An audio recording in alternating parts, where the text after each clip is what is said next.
Kalau ada pertanyaan, akankah Apple akan menjadi next Nokia?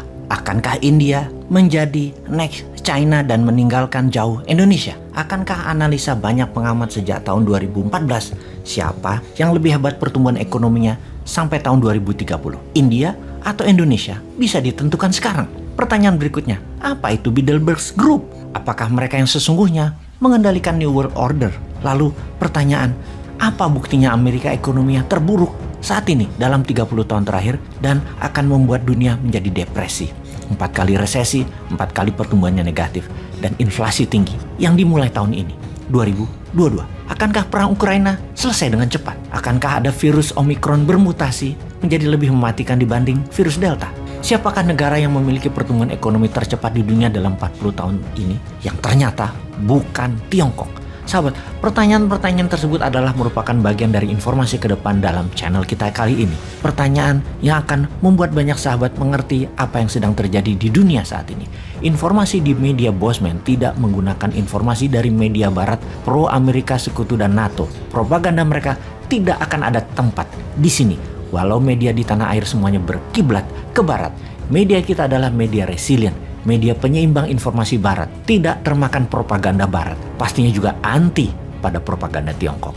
Tujuan kita yang utama adalah kita akan menyetop pembodohan dan pembenaran informasi yang dilakukan media mainstream yang juga membuat semakin memahami geopolitik dunia secara fakta. Kita mulai dengan informasi bagaimana pembuat vaksin mendapat keuntungan dari booster dan obat-obat lainnya. Sebuah fakta saat ini adalah Moderna dan Pfizer. Investornya mendapat keuntungan 10 billion dolar dari vaksin Omicron saja. Bayangkan, dalam waktu sekejap, hanya dalam 6 bulan di akhir tahun 2021 hingga awal semester pertama 2022, 100 negara terpapar Omicron dan total 10 jutaan orang terpapar Omicron. Dunia berharap pandemi berakhir di tahun 2022 ini dan sepertinya kita harus mengatakan rasanya tidak mungkin. Saya akan menjelaskan kenapa. Jawabannya, Big Pharma atau perusahaan farmasi besar dunia tidak menginginkannya. Mereka adalah penjual obat. Mereka bukan pejuang kesehatan. Penjual obat ingin obatnya laku.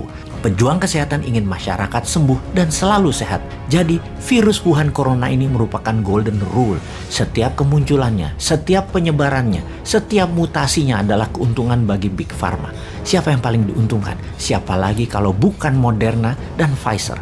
Bernie Sanders, mantan calon presiden Amerika dari Partai Demokrat, berkali-kali mengatakan melalui cuitannya di Twitter, Moderna dan Pfizer, para investornya memperoleh keuntungan dari saham kedua perusahaan tersebut senilai 10 billion dolar hanya dari berita meningkatnya sebaran Omicron di akhir tahun 2021. Sudah saatnya perusahaan farmasi besar itu membagikan keuntungannya buat masyarakat dan mulailah mengontrol ketamakan kalian. Enough is enough. Apa maksud perkataan Bernie Sanders ini? Maksudnya adalah, bayangkan di tahun 2020, Moderna misalnya sahamnya adalah perusahaan yang merugi. Di tahun 2021 memperoleh 7 billion dolar keuntungannya. Ini sangat masif luar biasa. Beda lagi dengan Pfizer. Pfizer di tahun 2020 keuntungannya mencapai 8 billion dolar. Di akhir tahun 2021, Pfizer membukukan keuntungan 19 billion dolar, meningkat 124%. Kita rangkum sekali lagi. Di banyak negara, pemerintah, dokter, dan saintis ingin mencari cara untuk mengakhiri pandemi ini. Namun tidak bagi Big Pharma.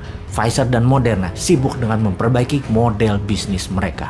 Dan agaknya kita harus bisa membaca ke arah mana Big Pharma membuat pandemi ini untuk tidak pernah berakhir. Kita mulai menghitung berapa biaya satu injeksi suntikan vaksin buatan Pfizer. Catatan dari Kementerian Kesehatan Inggris, biaya satu suntikan vaksin adalah $1.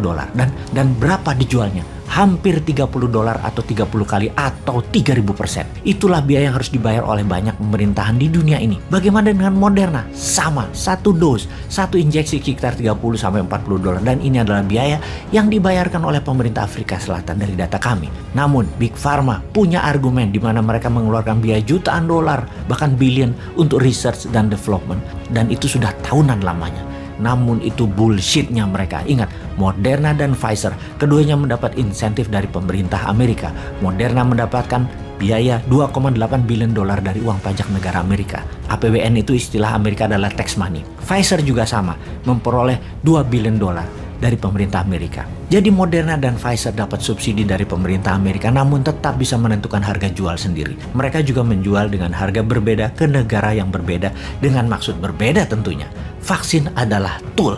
Vaksin adalah senjata penekan. Kita harus perjelas dalam hal ini. Big Pharma akan selalu membuat kendali atas virus-virus tersebut. Benarkah begitu? Bukan virusnya yang mereka kendalikan, namun vaksinnya mereka mengendalikan.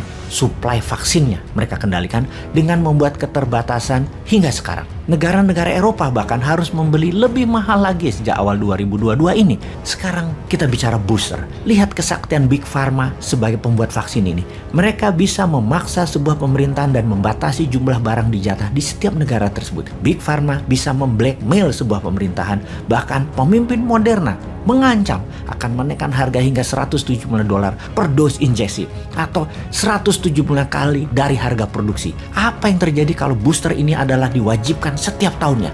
Sungguh, Big Pharma ini tidak boleh mengendalikan harga atas nama kemanusiaan yang adil dan beradab. Sayangnya, mereka bukan Pancasilais.